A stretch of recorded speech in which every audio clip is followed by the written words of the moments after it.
pegawai yang sempat hadir pada hari ini. Pertama dan utama sekali, marilah kita senantiasa mengucapkan puji syukur kepada Allah Subhanahu wa Ta'ala atas segala limpahan nikmat, rahmat beserta hadiahnya, sehingga pada hari ini kita masih diberi kesehatan dan kesempatan oleh Allah Subhanahu wa Ta'ala sehingga bisa hadir ke sekolah untuk melaksanakan kegiatan rutin setiap Sabtu pada hari ini. Yang pertama yaitu pembukaan yang sedang berlangsung. Sebelum acara demi acara kita mulai, mari bersama-sama kita membaca basmalah terlebih dahulu. Bismillahirrahmanirrahim. Terima kasih. Dengan bacaan basmalah tersebut akan membawa kita pada acara hari ini. Memasuki acara yang kedua yaitu pembacaan doa, akan diimami oleh Bapak Efriadi. Kepada beliau dipersilakan. Bismillahirrahmanirrahim. Alhamdulillah wassalatu wassalamu ala asyrofil mursalin wa ala alihi wa ajmain. Subhanallah walhamdulillahi wa la ilaha. Dalam rangka melaksanakan sebuah acara yang akan menunjang karir kami, akan menunjang kemampuan kami, ya Allah. Sekiranya ya Allah, limpahkanlah taufik hidayah serta anugerah kepada acara kami ini, ya Allah. Semoga acara ini, ya Allah, dapat memberikan ilmu yang bermanfaat kepada kami, mendapatkan curahkan untuk mendidik anak-anak bangsa, khususnya di SMP 10 ini, ya Allah. Ya Allah, ya Rabbi, berkatilah acara kami ini, limpahkanlah kasih sayang kepada anak-anak kami, ya Allah. Perbitkanlah, timbulkanlah kesabaran dalam hati kami dalam mendidik, membina anak-anak kami, khususnya di SMP 10 ini, ya Allah. Ya Allah, ya Rahman, ya Rahim, jadikanlah pertemuan ini sebagai sarana untuk menjalin silaturahmi di antara kami, ya Allah. Rabbana hab lana min azwajina wa dzurriyyatina qurrata a'yunin lil muttaqina imama. Rabbana atina fid dunya hasanah wa fil akhirati hasanah wa qina azabannar. Subhanallah, subhana rabbika rabbil izzati amma yasifun, wassalamu alal mursalin, walhamdulillahi rabbil alamin. Assalamualaikum warahmatullahi wabarakatuh. Mudah-mudahan nanti kita mendapatkan syafaat beliau di yaumil akhir. Amin ya rabbal alamin. Bapak Ibu, hari ini adalah kegiatan kita yang terjadwal, yang mana ada dua orang guru rekan-rekan kita yang sampai pada hari ini masih berjuang mengikuti beberapa kegiatan yang salah satunya pada hari ini yang disebut dengan diseminasi budaya positif, pertama di SMP Negeri 10 Kerinci.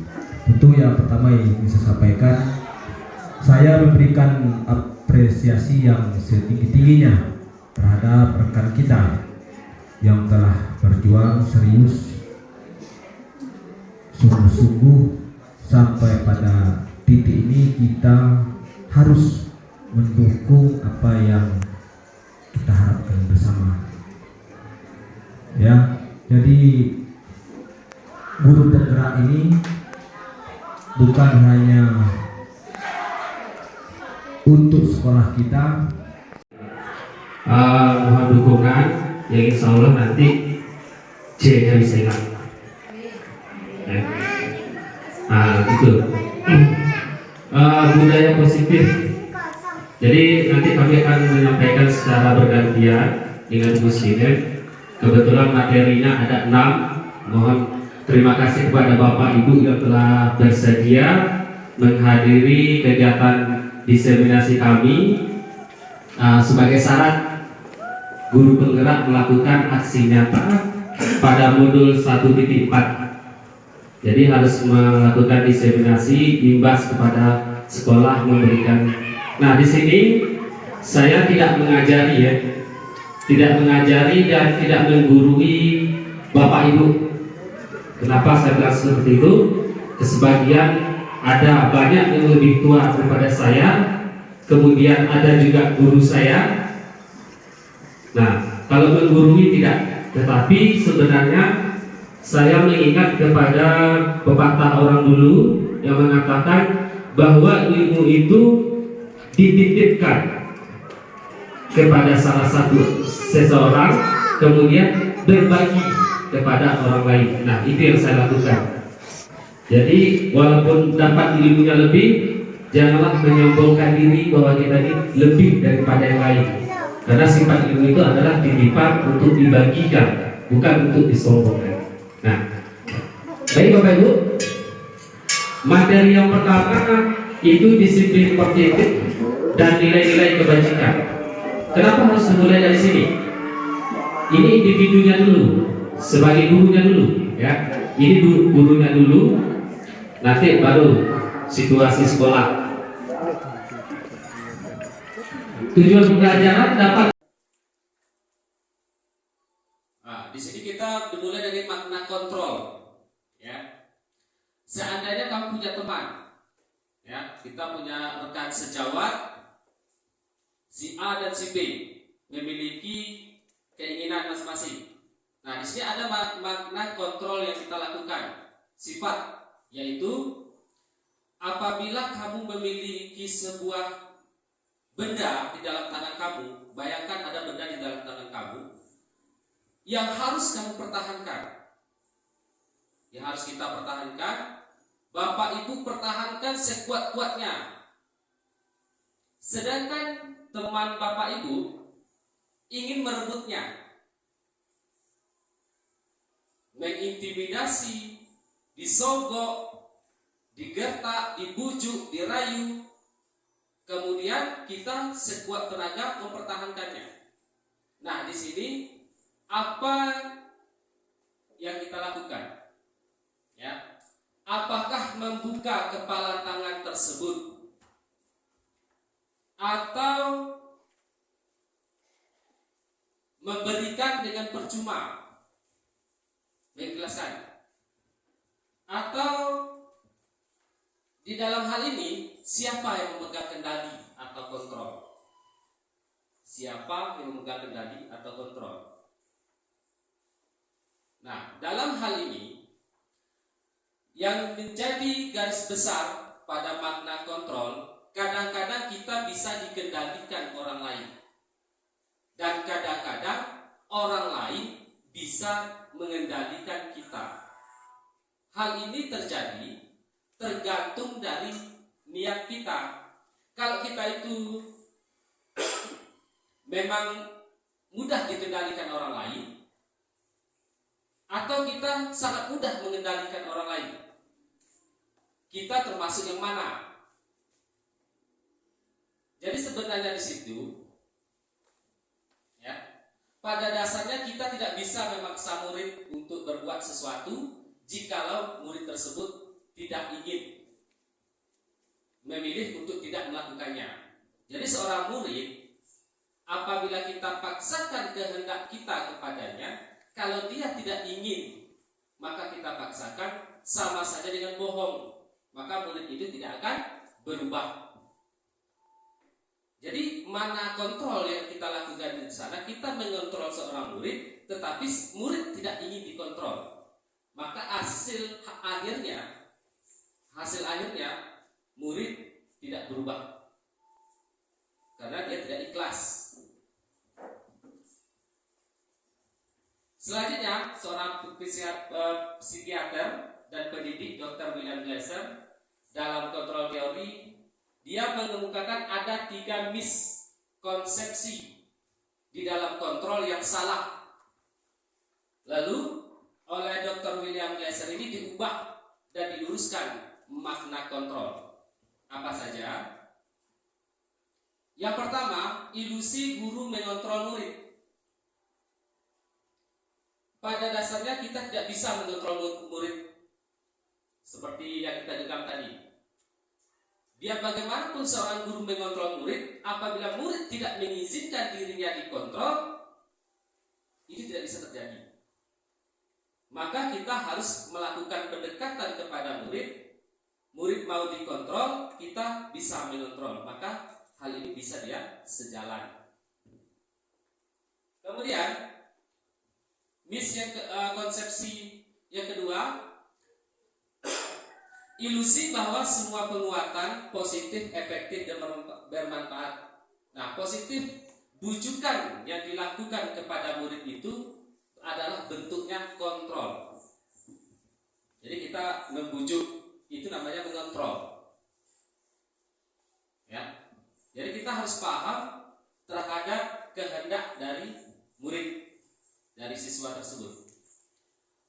Nah, apabila dia mengulangi berkali-kali dalam jangka waktu tertentu, kemungkinan murid tersebut akan menyadarinya. Hari ini kita bujuk dia, besok kita bujuk dia, besok lagi kita bujuk dia. Jadi dalam jangka panjang dia akan menyadari bahwa dirinya sedang dibujuk, sedang dikontrol. Dalam jangka panjang ini bisa menjadi gagal, dan murid menyadarinya, dia kembali ke pemberontakan. Tidak mau lagi, bosan. Hari ini dihukum, besok hukum lagi. Akhirnya murid menjadi bosan. Kemudian yang ketiga, ilusi bahwa kritik dan membuat orang merasa bersalah dapat menguatkan karakter. Nah, sering seorang guru kepada siswa itu walaupun nadanya tidak membentak, merayu dan membujuk, tetapi membuat murid merasa bersalah. Nah, ini sering kita lakukan tentang kepada murid. Maka sifat negatif dalam jangka panjang nanti dia akan berubah menjadi negatif. Nah, ini yang dimaksud dengan kritik dan membuat orang merasa bersalah. Jadi merasa bersalahnya di situ, kita harus selesaikan di penghujungnya, harus jelas. Yang keempat, ilusi bahwa orang dewasa memiliki hak untuk memaksa. Setiap kita ini menjadi orang dewasa, tentu memiliki kekuasaan. Kita dapat memaksakan kehendak kita kepada murid, dan murid tidak menyadari. Mereka merasa direndahkan.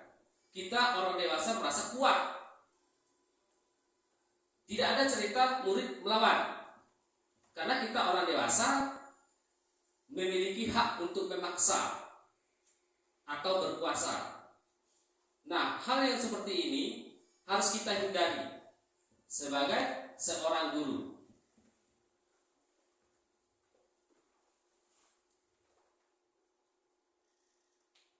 Kemudian,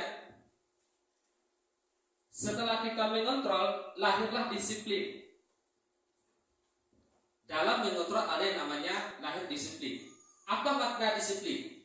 Dalam rangka menciptakan lingkungan positif, salah satu strategi yang perlu kita tinjau kembali adalah penerapan disiplin di sekolah kita.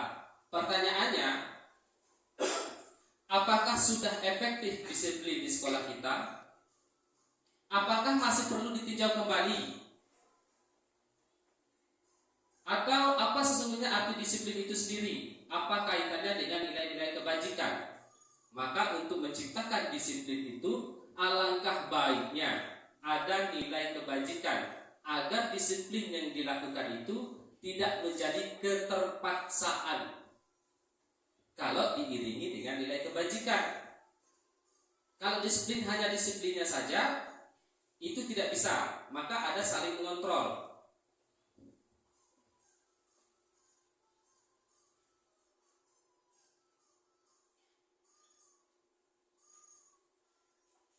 Ketika mendengar kata disiplin, apa yang terbayang di benak Anda? Apakah sebuah peraturan atau hukuman? Padahal disiplin itu adalah belajar tentang harus dengan memberi hukuman, Justru disiplin yang demikian tidak efektif ternyata. Kalau kita bandingkan hukuman, peraturan, kalau kita jalankan, itu sebenarnya bukan makna disiplin yang sesungguhnya. Lalu apa makna disiplin yang sesungguhnya? Bapak Pendidikan Ki Hajar Dewantara menyatakan bahwa di mana ada kemerdekaan, di situ harus ada disiplin yang kuat. Sesungguhnya pun disiplin itu bersifat self-disiplin, yaitu kita sendiri yang mewajibkan kita dengan sekeras-kerasnya. Artinya apa? Disiplin tersebut tidak bisa kita atur orang lain. Ya, tidak bisa mengatur orang lain. Kamu besok berpakaian seperti ini, ya. Kamu datang terlambat. Kalau itu yang kita ucapkan kepada siswa, itu sudah termasuk hukuman. Sedangkan disiplin bukanlah hukuman. Disiplin bukanlah peraturan. Nah, apa itu disiplin? Menurut Ki Hajar Dewantara, disiplin adalah kemerdekaan. Lepas dari hukuman, lepas dari keterpaksaan, ikhlas menjalani, sadar menjalani. Nah, kita akan disiplin. Disiplin dengan sendirinya.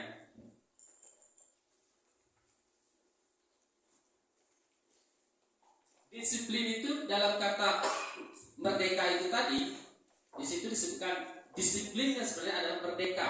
Apa itu merdeka? Artinya tidak hanya terlepas dari perintah, akan tetapi juga cakap dalam membuat perintah diri sendiri. Nah, disiplin kita tidak harus memerintah orang lain, tetapi disiplin itu kita sendiri yang perintah diri sendiri dulu. Apabila sudah bisa memerintah diri sendiri dengan cakap, barulah merdeka itu ada. Kalau masih dikontrol oleh orang lain, kalau masih disiplinkan oleh orang lain, maka kita belum merdeka. Masih dijajah dan diatur. Kata merdeka itu lepas dari hukuman, keterpaksaan, melakukan atas inisiatif diri sendiri. Itu merdeka namanya. Dengan kata lain, seseorang yang memiliki disiplin diri berarti mereka bertanggung jawab terhadap apa yang dilakukannya, karena mereka mendasarkan tindakan mereka pada nilai-nilai kebajikan universal. Mari kita bayangkan alangkah indahnya seandainya disiplin itu dijalankan dari setiap individu. Apabila disiplin itu dijalankan setiap individu, coba kita bayangkan betapa indahnya itu suasana. Tidak ada kotor, tidak ada. Piket, kita sering bilang ke siswa piket. Kalau disiplin itu ada, saya rasa piket itu tepat waktu. Iya kan? Sama dengan kita guru, datang pasti tepat waktu, masuk kelas pasti tepat waktu. Apabila disiplin itu ada setiap individu yang menjalankan.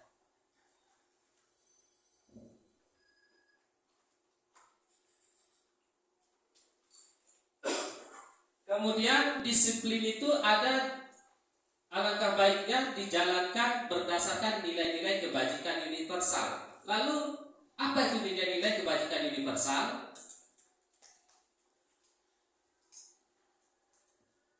Dian Dosen tahun 98 mengungkapkan bahwa dengan mengaitkan nilai-nilai kebajikan yang diyakini seseorang, maka motivasi intrinsiknya akan terbangun sehingga menggerakkan motivasi dari dalam. Nah, sekarang kita tinjau nilai-nilai kebajikan dari 6 institusi. Yang pertama, nilai kebajikan yang pertama adalah profil pelajar Pancasila. Nah, ini yang kita sudah ketahui bersama-sama, yang sering kita lakukan, yang selalu menjadi visi misi dalam pembelajaran, dalam sekolah, dalam berkegiatan, kemudian belajar di dalam kelas. Nah, ini tidak bisa ditinggalkan. Yang kedua, sikap murid. Nah, sikap murid itu harus memiliki nilai kebajikan. Itu ada berapa itu? 1, 2, 3, 4, 5, 12. Itu harus dimiliki. Pertanyaannya, sudahkah murid kita memiliki nilai kebajikan ini? Itu masing-masing kita tahu. Ya. Toleransi, rasa hormat, integritas, kreativitas, kerjasama, percaya diri, komitmen. Kemudian yang ketiga, cinta Tuhan dan segenap ciptaannya. 9 pilar karakter. Nah, 9 karakter ini adalah nilai kebajikan yang juga harus dimiliki di lingkungan sekolah. Bukan siswa saja, seluruh warga sekolah, mulai dari kepala sekolah sampai ke pelayan, dari siswa, guru, TU, semuanya yang di warga sekolah harus memiliki 9 pilar karakter. Cinta Tuhan. Sebaiknya salah satu visi misi sekolah kita kan adalah bertakwa kepada Tuhan yang Maha Esa. Nah, sebagian kita mengajar ada yang tidak membaca doa sebelum belajar atau sesudah belajar. Nah, dari situlah kita tidak menjalankan visi dan misi sekolah, walaupun tidak semua, hanya 1-2 orang dari guru. Keempat, petunjuk seumur hidup dan keterampilan hidup. Nah, nilai kebajikan untuk keterampilan hidup itu apa saja? Dapat dipercaya, jadi terampil, harus lurus hati. Ini enggak, murid kita banyak yang jadi penipu, ya. Berbohong, lurus hati. Pendengar yang aktif, mereka mendengarkan apa yang kita ucapkan, mereka mendengarkan. Tetapi setelah mendengarkan, blank, hilang, tidak nyangkut dan tidak lama tersimpan. Memberikan yang terbaik dari diri. Untuk petunjuk hidup, itu banyak. Peduli, penalaran, bekerja sama. Walaupun sebenarnya nilai-nilai kebajikan dari 9, dari beberapa ini 6, dari 1 ke 1 memang memiliki, ada yang sama. Yang kelima, empati, suara hati, kontrol diri. Nah, banyak siswa kita tidak kontrol diri, ya. Bicara juga termasuk mengontrol diri. Sebelum siswa kita ini berbicara, tolong kita ajarkan berpikir dulu sebelum mengeluarkan kata-kata. Kontrol. Jangan lepas saja ngomong. Akhirnya siswa kita banyak yang berbicara tidak pas, atau ngomong dan yang bahasa sekarang itu bahasa gaul banyak berubah-ubah. Bahkan siswa kita banyak berbicara tetapi tidak tahu maknanya. Mendengar temannya mengucapkan dia ikut, tetapi tidak tahu bahwa maknanya kotor. Terakhir, proyek nilai-nilai kebajikan. Nah, itu dia, banyak sekali. Apabila semua nilai kebajikan ini sudah tertanam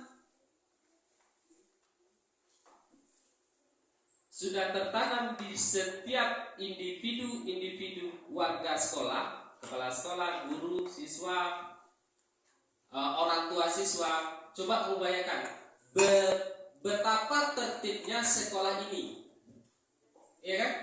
Rasa hormat, tanggung jawab, peduli, kasih sayang, bertakwa kepada Tuhan Yang Maha Esa, berbicara baik, bertingkah baik, sopan. Nah, maka jadilah suatu sekolah ini menjadi indah. Tidak ada yang ngomong kotor, pagi tidak ada yang terlambat, kompak semuanya. Nah, itu yang kita harapkan di sekolah itu, menerapkan nilai-nilai kebajikan universal, luas atau mendunia, umum, universal.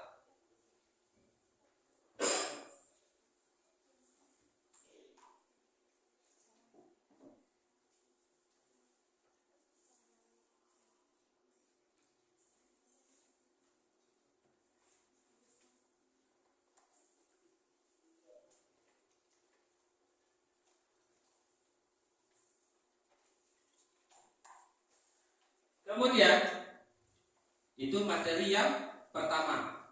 Materi yang kedua, kalau yang tadi disiplin positif dan nilai-nilai kebajikan universal. Sekarang kita berbicara masalah teori motivasi, hukuman, dan penghargaan restitusi. Motivasi adalah keinginan. Contoh, saya melihat si A, dia rajin sekali datang pagi. Lalu saya ingin seperti itu namanya motivasi. Tergugah hatinya untuk melakukan sesuatu yang lebih, minimal sama. Lalu dia berubah ke arah yang positif. Itu motivasi. Sudahkah siswa kita memiliki hal demikian? Kemarin kelakuannya jelek, oleh karena sesuatu nasihat, oleh sesuatu yang dilihat, oleh sesuatu yang terpukul hatinya, lalu dia berubah, termotivasi menjadi orang baik. Kita lihat apa saja dalam teori motivasi. Terkadang kita melakukan sesuatu karena kita menghindari rasa sakit. Nah, apa maksudnya itu? Kita melakukan sesuatu untuk menghindari rasa sakit. Kalau bahasa yang kerennya sekarang, pelarian ya. Pelarian namanya. Karena di suatu masalah pada posisi yang ini, kita merasa disakiti, tidak diajukan, ada masalahnya si A. Nah, kita melakukan masalah B, kita lari. Hal ini untuk memotivasi kita menghindari rasa sakit. Lalu kita melakukan yang nyaman. Karena, nah ini disebut dengan menghindari rasa sakit atau ketidaknyamanan. Terkadang kita juga melakukan sesuatu untuk mendapatkan apa yang kita mau. Karena ada maunya, kamu rajin sekolah, besok tak beliin motor. Nah, kan motivasi. Ada kata motivasi.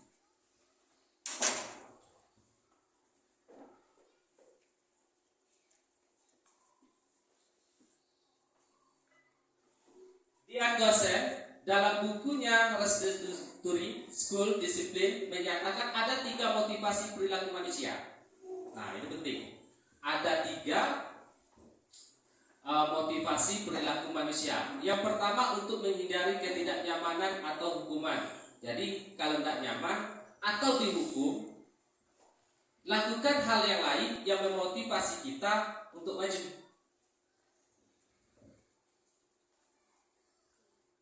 Ini adalah tingkat terendah dalam motivasi. Kecil. Untuk dia termotivasi melakukan hal yang lebih, itu kecil kemungkinan. Karena dia ada yang dia hindari, yaitu rasa sakit dan ketidaknyamanan.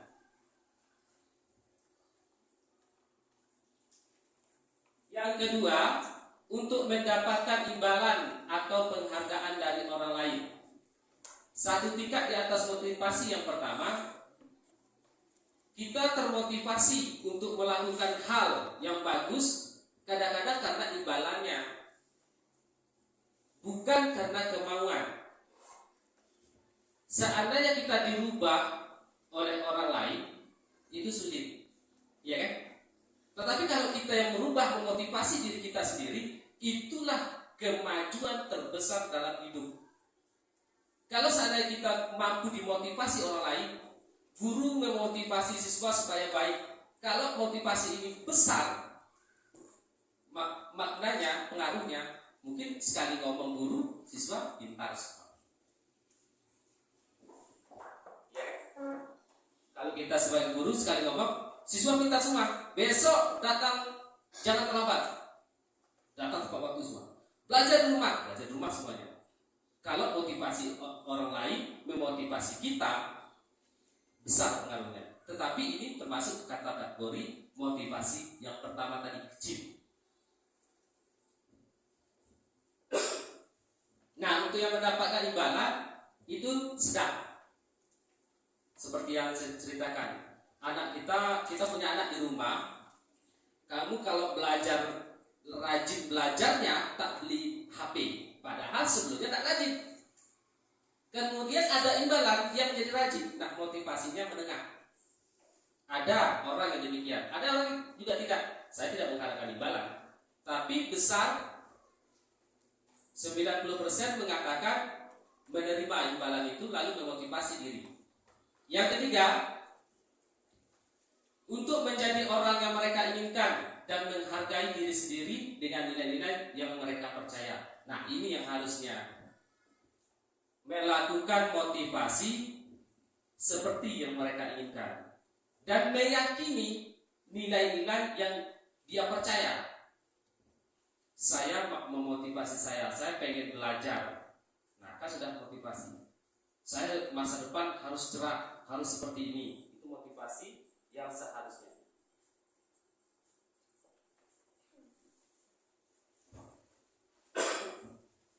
Hukuman biasanya bersifat sepihak.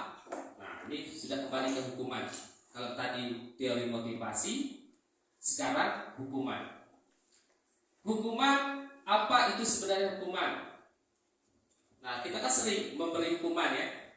Sering memberi hukuman. Yang dinamakan hukuman itu sepihak. Tidak ada diskusi. Ketemu pertama kali langsung memberikan asumsi, langsung memberikan perintah, itu dinamakan sepihak. Tidak berupa kesepakatan.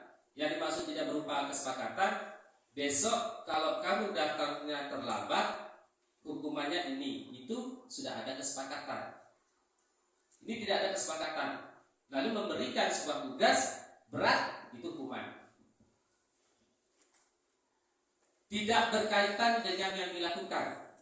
Seandainya kita ketemu siswa yang datangnya terlambat, tetapi yang dia lakukan lain, itu namanya hukuman. Siswa nggak pakai baju sekolah, kemudian cabut rumput, kan tidak nyambung, itu namanya hukuman. Kalau dia tidak menggunakan baju sekolah, cari baju sekolahnya suruh dia pakai, itu bukan hukuman.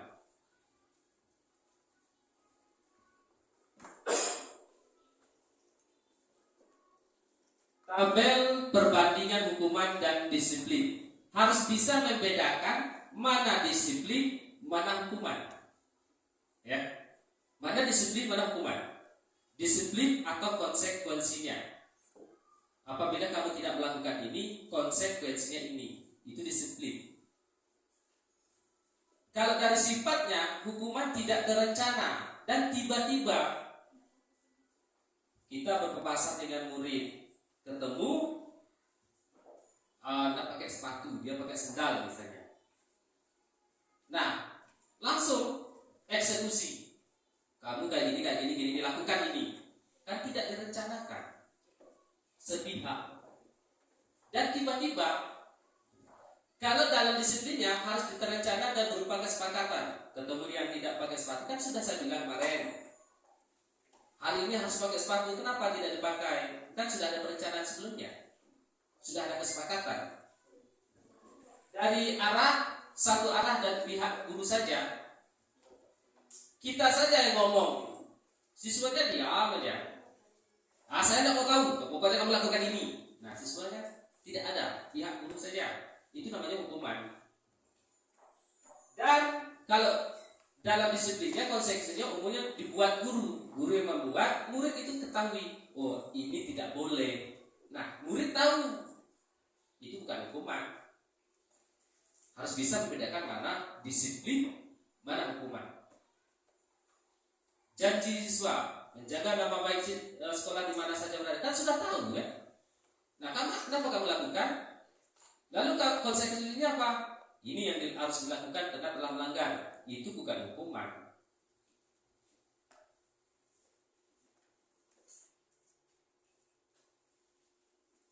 Ada yang namanya dihukum oleh penghargaan.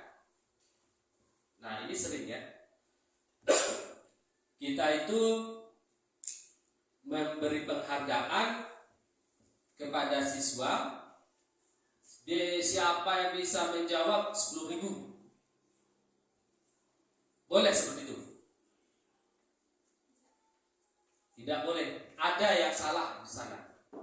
Yang pertama ketergantungan. Nanti siswa kalau tidak ada hadiah tidak mau belajar. Ya, negatifnya seperti itu. Tidak ada hadiah hari ini. Tidak usahlah jawab pertanyaan. Nanti kalau ada hadiah baru menjawab. Nah, itu disebut dengan menghukum siswa atau menghukum murid. Jadi karakternya itu terbunuh atau hilang karena ketergantungan kepada hadiah atau penghargaan. Boleh kita melakukan penghargaan kepada siswa, tetapi jangan dulu di depan umum panggil satu-satu. Kamu yang lakukan kemarin itu sangat bagus. Belajar luar biasa, nilaimu naik drastis. Nah, seperti itu. Jadi dipanggil 4 mata saja terlebih dahulu.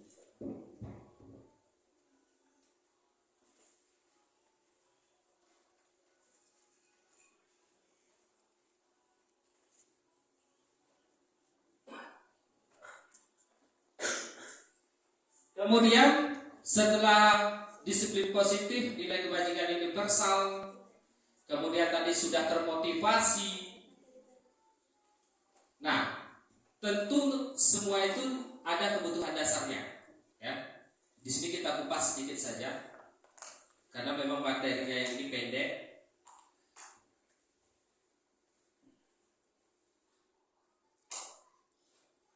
Seseorang yang ingin mendapatkan kebutuhan tingkat atas harus memenuhi kebutuhan tingkat bawah, yaitu makan dan minum.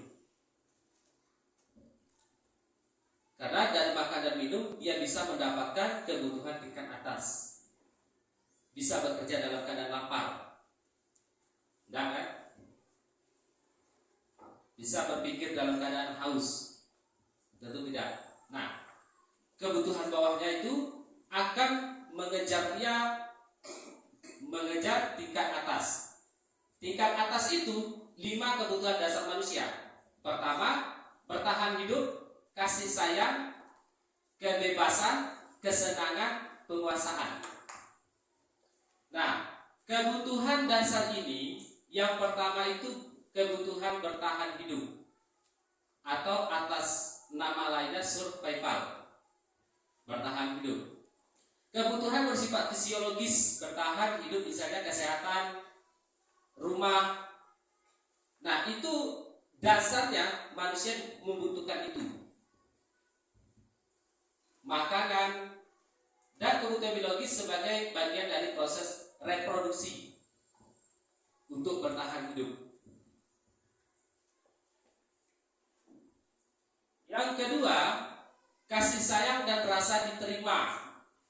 Kan kita sering berada di suatu perkumpulan atau kelompok, itu ada kadang-kadang rasanya tidak diterima. Sedangkan untuk diterima di suatu kelompok adalah kebutuhan. Kita butuh hal yang demikian. Siapa yang tidak butuh? Kesana dicuekin, kesana dicuekin, di situ dicuekin. Padahal kita butuh. Ya. Terus yang ketiga, penguasaan kebutuhan. Kebutuhan pengakuan atas kemampuan. Kebutuhan ini berhubungan dengan kekuatan, mencapai sesuatu, menjadi kompeten, menjadi terampil, diakui prestasi. Nah, di sini bidangnya prestasi, diakui. Kita punya skill, tapi tidak diakui. Padahal itu termasuk kebutuhan dasar manusia.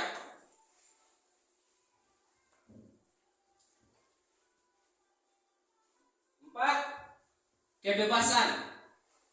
Kita bebas menentukan pilihan, kesenangan, tertawa, senang. Kita bebas menentukan itu. Tetapi kalau kebebasan ini dibatasi, coba kita apa yang kita rasakan? Ini tidak boleh, itu tidak boleh. Nah, kebutuhan dasar itu kebebasan kita butuh. Butuh kebebasan untuk melakukan, tetapi kebebasan di sini yang dimaksud adalah positif. Bukan kebebasan menindas orang lain kan negatif. Bukan Bukan kebebasan yang seperti itu yang dimaksud, tapi kebebasan bermain, tertawa, bersenang-senang.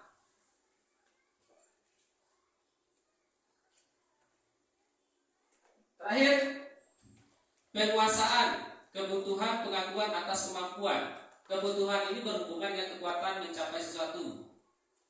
Diakui setelah dia menguasai. Saya pengen ini, pengen jadi ini. Setelah jadi, menguasai. Tetapi kalau dia tidak menguasai, sama saja jika kepala sekolah tidak bisa menguasai bawahannya.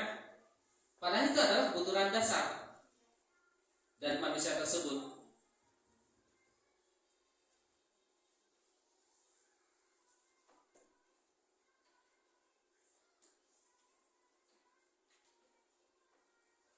Terakhir, lalu apa itu dunia berkualitas? Nah, ini terakhir ya. Apabila kebutuhan dasar sudah terpenuhi, minimal atau setidaknya 2 dan 3, maka dunia berkualitas sudah kita miliki. Sudah bisa senang, makan ada, tempat tinggal ada, disukai oleh orang banyak, memiliki jabatan, dunia yang berkualitas. Sekarang Bapak Ibu bayangkan, di masa depan seperti apa dunia berkualitas tersebut yang kita inginkan. Oh, seperti ini. Nah, siswa juga punya hak menentukan dunia berkualitasnya sendiri. Bukan kita saja. Nah, hal-hal dari awal yang saya sampaikan, dari kontrol sampai ke dunia berkualitas ini, siswa harus kita ajak, kita dorong untuk dapat memilikinya, supaya di masa depan nanti siswa menjadi orang dewasa, dia merasa bahagia, tenang, nyaman karena dunianya sudah berkualitas. Itulah tugas seorang guru, di mana 3A, asah, asih, asuh terhadap siswa. Sesi tanya jawab di terakhir, kita dari saya ini dulu ya. Sudah ada 3 pokok bahasan tadi, ada makna kontrol kebajikan universal, disiplin, motivasi, hukuman, dunia yang barusan tadi terakhir, dunia berkualitas dengan didasari oleh kebutuhan 5 kebutuhan dasar manusia. Oke, dari saya itu terima kasih atas kehadirannya. Saya kembalikan ke rekan saya untuk melanjutkan materi selanjutnya. Silakan Ibu Sekina. Bismillahirrahmanirrahim. Assalamualaikum warahmatullahi wabarakatuh. Waalaikumsalam warahmatullahi wabarakatuh. Baik, terima kasih Bapak Ibu semuanya yang sudah sampai saat ini memenuhi undangan saya dan Pak Kasri dalam acara diseminasi budaya positif calon guru penggerak angkatan 9 SMP Negeri 10 Kerinci. Yang saya hormati Bapak Kepala SMP Negeri 10 Kerinci beserta wakil, yang saya hormati Bapak dan Ibu Majelis Guru beserta staf tata usaha yang berkesempatan hadir pada hari ini. Baik, materi saya yang pertama yaitu tentang keyakinan kelas. Nah, apa itu keyakinan kelas?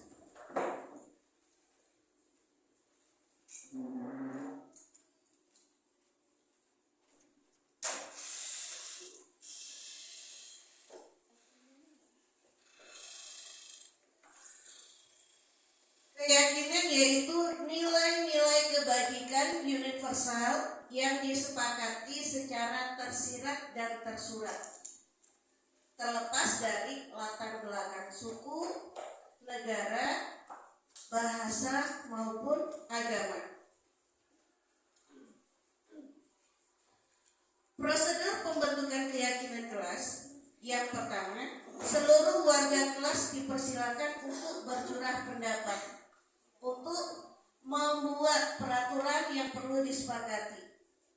Kemudian mencatat semua masukan-masukan para murid warga sekolah di papan tulis atau di kertas besar. Yang ketiga, menyusun keyakinan kelas dengan kalimat positif. Keempat, tinjau kembali agar peraturan-peraturan yang sudah tertuang diganti dengan nilai kebajikan yang akan dituju. Selanjutnya, keyakinan kelas hendaknya tidak terlalu banyak agar efektif. Dan yang terakhir, meletakkan keyakinan kelas di dinding.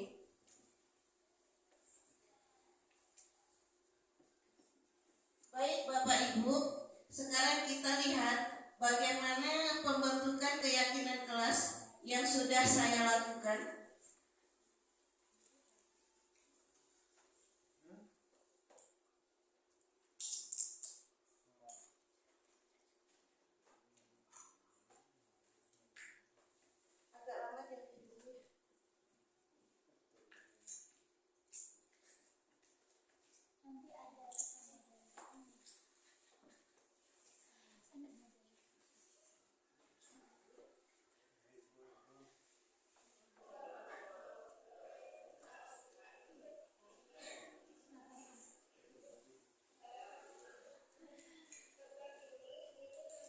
Nah, ini seperti ini Bapak Ibu.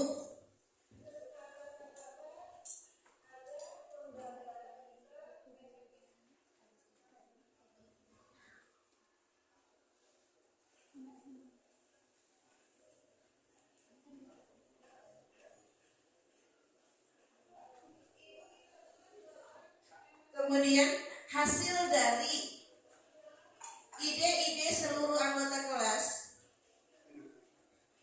ditampilkan di depan kelas.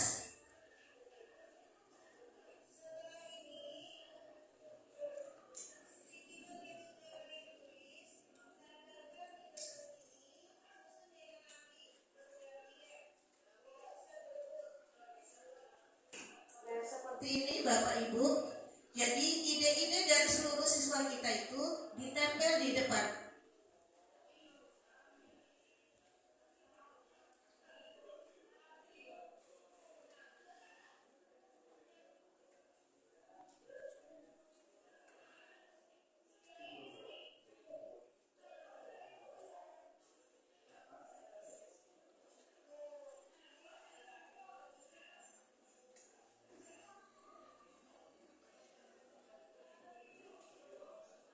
Setelah seluruh siswa menempelkan ide apa yang mereka ingin sepakati untuk keyakinan kelas, kita membuat kesimpulan.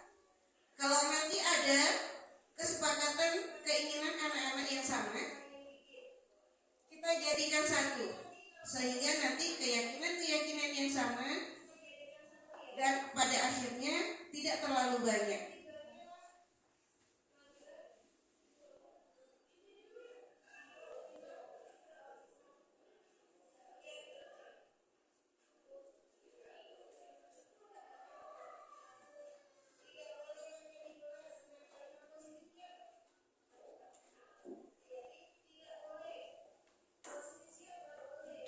Tadi ya, kesepakatan kelas salah satunya harus menggunakan kalimat positif. Jadi tidak boleh makan di kelas. Kalimat positifnya apa? Boleh makan hanya pada waktu istirahat. Jadi itu kesepakatan kelas salah satunya adalah menggunakan kalimat positif.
ide-ide siswa kita itu ternyata setelah dikumpul-kumpulkan hanya tinggal 14.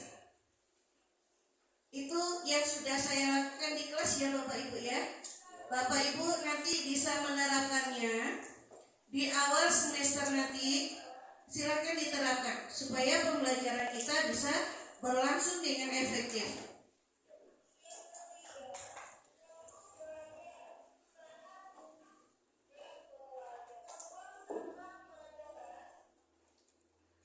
Nah, setelah disimpulkan, berikutnya adalah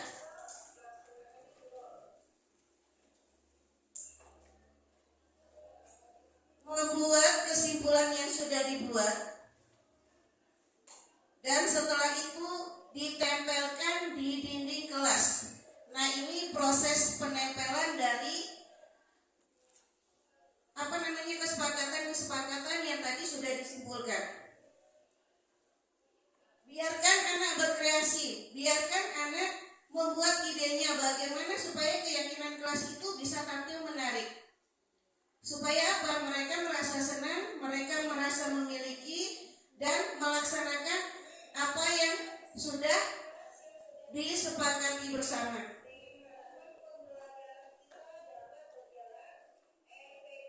Jadi seperti itu ya Bapak Ibu untuk materi keyakinan kelas. Mudah-mudahan kita semuanya dapat menerapkannya untuk semester depan nanti. Berikutnya lagi saya akan masuki yang materi kedua, yaitu teori kontrol. Tidak ada yang siaran langsung ya? Tadi ada yang siaran langsung.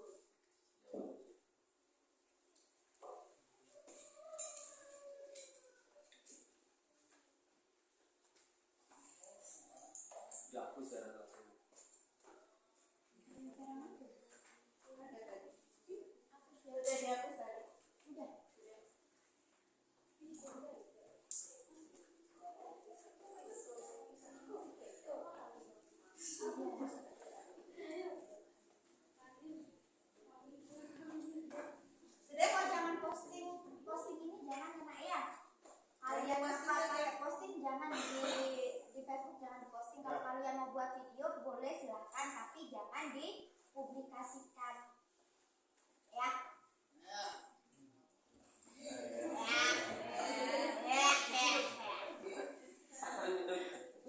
Kalau foto-foto boleh, Tapi jangan dipublikasikan pokoknya, baik di WA maupun di Facebook, TikTok. oke. Yang tadi ada kan ya? Kesimpulan kan? Ini terlalu. Udah trauma soalnya.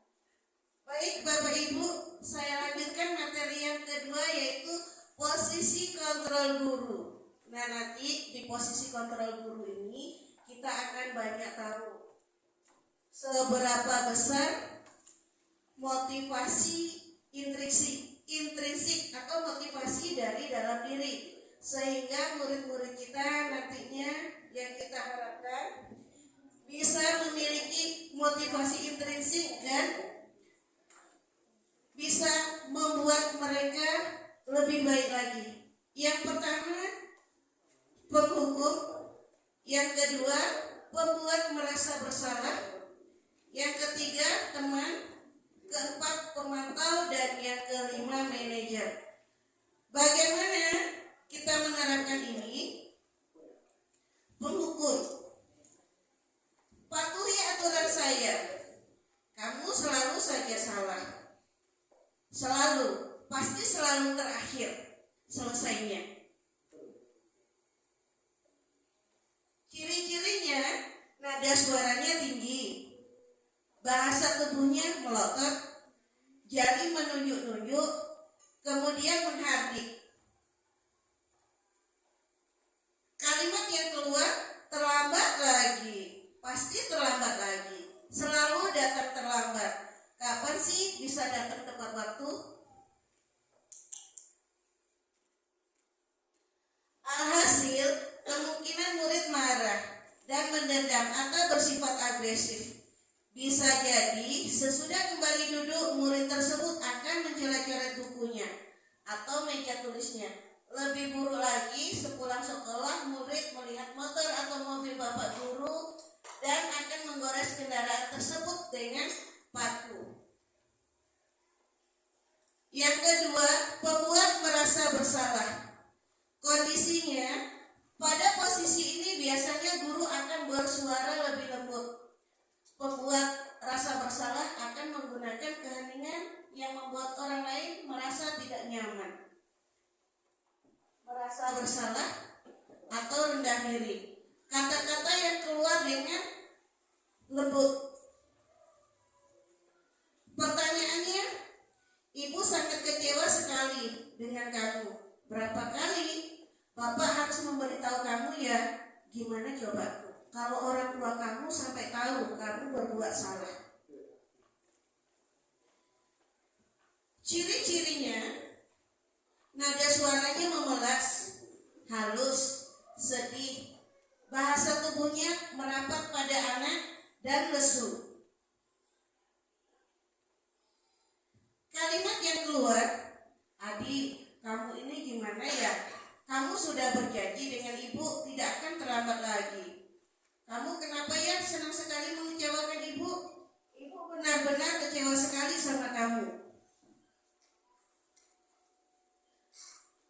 Kemudian hasilnya murid akan merasa bersalah. Bersalah telah mengecewakan ibu, bapak guru, dan orang tua. Murid menjadi orang yang gagal dan tidak sanggup membahagiakan orang lain. Kadangkala sikap ini lebih berbahaya dari sikap penghukum, karena emosi akan tertanam rapat di dalam murid dan murid menahan perasaan. Cirinya, nada suaranya ramah, akrab, dan bercanda. Bahasa tubuhnya merapat pada murid. Mata dan senyum jenaka. Kalimat yang muncul ini kalau kita sebagai teman. "Adik, ayolah, gimana sih kamu? Kemarin kamu sudah janji ke bapak bukan? Kenapa terlambat lagi?" Sambil tertawa ringan. "Ya sudahlah, hari ini tidak apa-apa. Silakan duduk sana. Nanti Pak Guru bantu." Itu ketika posisi kita sebagai teman. Nah, ketika pada posisi sebagai teman, ada dampak positifnya, tetapi juga ada dampak negatifnya. Dampak positifnya apa? Murid akan merasa senang dan akrab dengan guru tersebut. Dampak negatifnya, murid menjadi tergantung pada guru tersebut. Kadang-kala seperti ini tidak berlaku untuk guru lain. Ketika guru lain menyuruh atau memerintah, dia tidak mau. Nah, itu dampak negatifnya. Kemudian yang keempat, sebagai pemantau. Kondisinya memantau berarti mengawasi. Pada saat kita mengawasi, kita bertanggung jawab atas perilaku orang-orang yang kita awasi. Posisi pemantau berdasarkan pada peraturan-peraturan dan konsekuensi. Dengan menggunakan konsekuensi atau sanksi, kita dapat memisahkan hubungan pribadi kita dengan murid sebagai seorang yang menjalankan posisi pemantau. Ciri-cirinya, nada suara datar, bahasa tubuhnya formal. Nah, contohnya seperti ini, guru dan adik. Bapak Ibu bisa melihat ya, nanti saya bacakan saja. "Adik, tahukah kamu jam berapa kita mulai?" "Tahu, Pak." "Kamu terlambat 15 menit. Apakah kamu sudah mengerti konsekuensi yang harus dilaksanakan bila terlambat?" "Tahu, Pak. Saya harus tinggal di kelas ketika jam istirahat untuk mengerjakan latihan." "Ya, benar. Nanti pada saat jam istirahat, kamu harus tinggal di kelas untuk menyelesaikan tugas yang yang tertinggal tadi. Saya tunggu ya. Nah, seperti itu Bapak Ibu. Hasilnya, murid memahami konsekuensi yang harus dijalankan karena telah melanggar salah satu peraturan sekolah. Guru tidak menunjukkan suatu emosi yang berlebihan, menjadi marah atau membuat merasa bersalah. Murid tetap dibuat tidak nyaman, yaitu dengan harus tinggal di kelas ketika jam istirahat untuk menyelesaikan tugas yang tidak dilaksanakannya atau yang tertinggal. Nah, di posisi kelima ini sebagai manajer, posisi terakhir adalah posisi di mana guru berbuat sesuatu bersama dengan murid, mempersilahkan murid mempertanggungjawabkan perilakunya, mendukung murid agar dapat menemukan solusi atas permasalahannya sendiri. Ciri-cirinya, murid diajak untuk menganalisis kebutuhan dirinya maupun kebutuhan orang lain. Di sini penekanan bukan pada kemampuan membuat konsekuensi, namun dapat berkolaborasi dengan murid bagaimana memperbaiki kesalahan yang ada. Pertanyaan yang biasanya dilakukan ketika kita sebagai manajer. Adi, apakah kamu mengetahui jam berapa setelah dimulai ya? Tahu Pak, jam 7. Ya, jadi kamu terlambat kira-kira. Bagaimana kamu akan memperbaiki masalah ini? Jadi ditanyakan balik ke siswa supaya dia menyadari kesalahannya. Saya bisa menanyakan teman saya, Pak, untuk mengejar tugas yang tertinggal.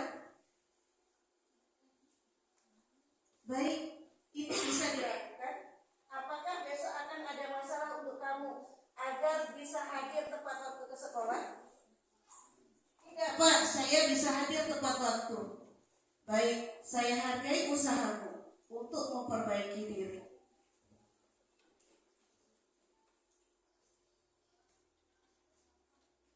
Sikapnya tidak perlu marah, tidak perlu meninggikan suara, apalagi menunjuk-nunjuk ke murid, berkaca pinggang atau bersikap seolah-olah menyesal, tampak sedih sekali akan perbuatan murid, ataupun bersedar gurau, menempatkan diri sebagai teman murid. Hasilnya, fokus ada pada murid, bukan untuk membahagiakan guru atau orang tua. Murid sudah mengetahui adanya suatu masalah dan sesuatu perlu terjadi. Jadi itu Bapak Ibu untuk materi posisi kontrol guru. Oke, boleh tidak? Dicek lagi ya. Satu lagi.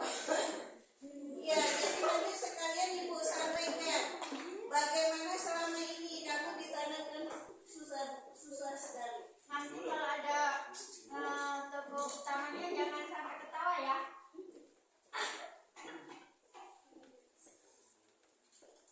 Jangan ketawa ya Bu ya.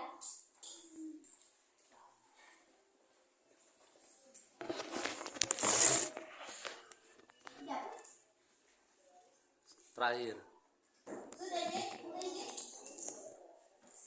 Tidak. Ini ceritanya nanti ada makul ya. Jangan Makanya aku bilang jangan ada yang ketawa ya. Nanti ada tokonya lewat ya. Itu bukan video Rosi yang saya tampilkan. Hah?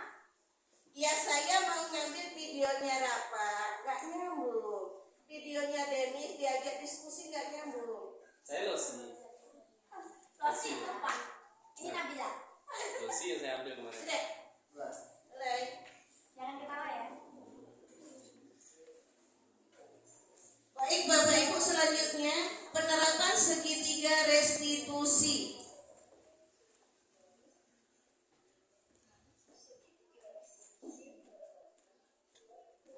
Merupakan suatu proses dialog yang dijalankan oleh guru atau orang tua agar dapat menghasilkan murid yang mandiri dan bertanggung jawab. Bagaimana caranya? Misalnya seperti tadi, ini posisi kita sebagai manajer ya Bapak Ibu ya. Jadi siswa mandiri, mengevaluasi diri, kemudian bertanggung jawab. Nah, tahapannya ada 3.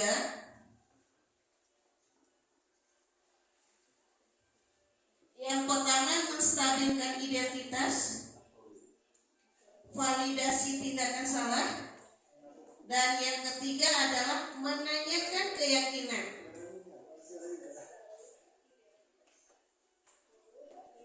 Ini menstabilkan identitas, yaitu mengubah identitas anak dari orang yang gagal karena melakukan kesalahan menjadi orang yang sukses.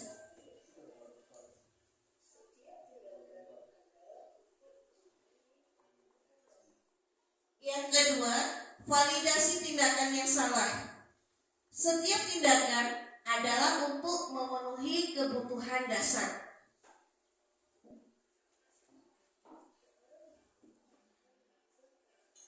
Seorang guru akan mengubah pandangannya dari teori stimulus respon ke cara berpikir proaktif yang mengenali tujuan dari setiap tindakan.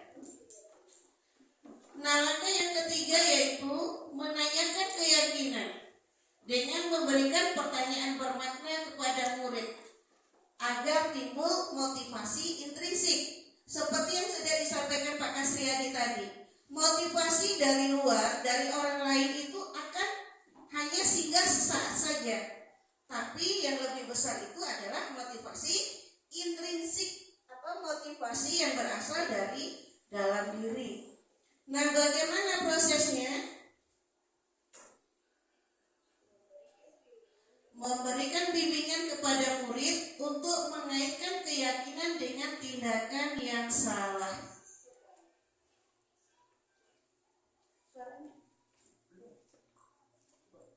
Baik, kita tengok bagaimana menyelesaikan kasus ketika ada anak yang bermasalah. Kita menggunakan segitiga restitusi. Contoh, Maul sering datang terlambat sehingga materi yang pertama sering tertinggal.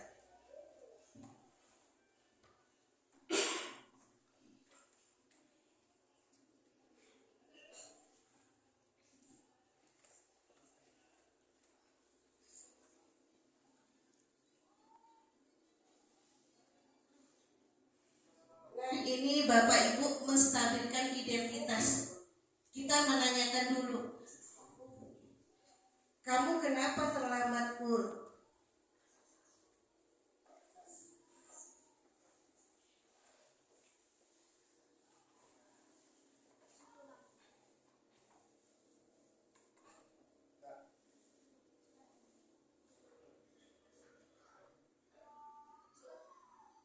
Beneran ini.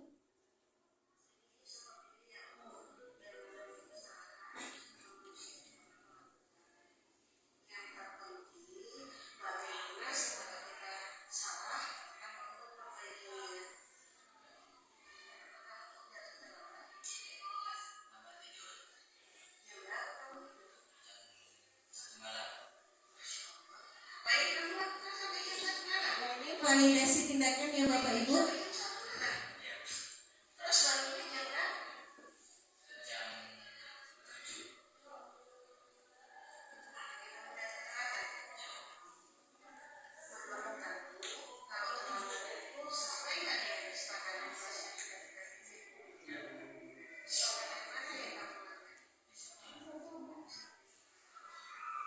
Lagi masih menanyakan keyakinan keras ya Bapak Ibu ya.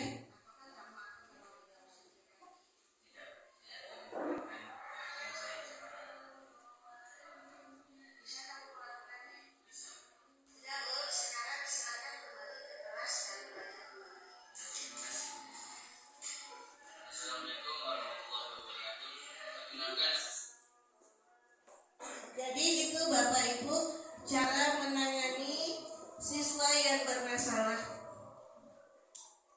Mudah-mudahan penerapan segitiga restitusi ini dapat kita terapkan perlahan sehingga anak-anak kita yang biasanya melanggar, yang kita hukum, ke depannya akan bisa berubah.